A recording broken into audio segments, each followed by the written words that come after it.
RHS Pre-Calculus presents Ellipses in Space, explaining the properties of ellipses. Our story begins in the Middle Ages with a man called Copernicus.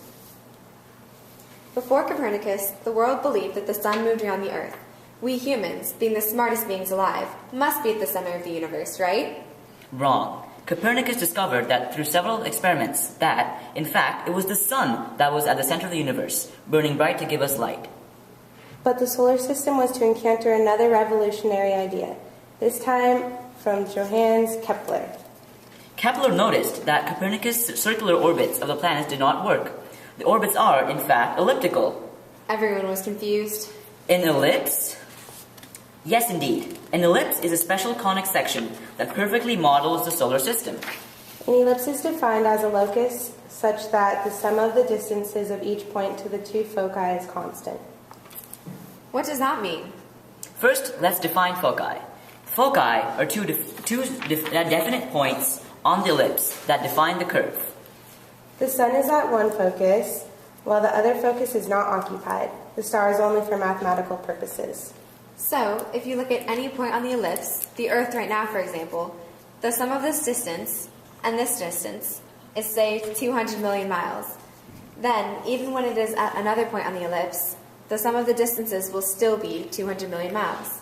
Because the Earth is in an elliptical orbit, we can fit it into the general equation for an ellipse. The center is the point of intersection of the two axes of the ellipse. Here, h is the x value of the center, and k is the y value of the center. In our representation of the solar system, the center of the ellipse is at 0, 0. A and B represent the two axes of the ellipse. A corresponds to the x-axis, while B corresponds to the y-axis. There are many more important parts of the ellipse. The major axis is the longest axis. Here, it's the x-axis, and the minor axis is the smaller axis, which is the y-axis in this case.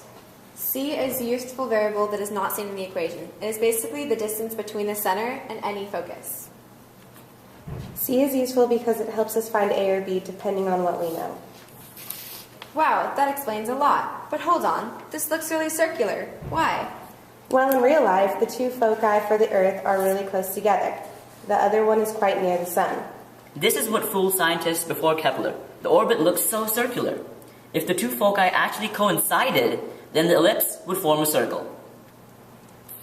That's cool, but wait, how is this useful? The benefit of this is that, using the elliptical model, scientists can now predict with great accuracy where the Earth can be at any given time. This can be used then to see if any asteroid or celestial object of any sort is crossing the Earth's path at any given time, and see if the Mayan prediction is correct or not. An interesting thing to note is that when the Earth is near the sun, it moves faster, but this is more related to physics than math. You see that ellipses are seen all around us, so go discover your ellipse.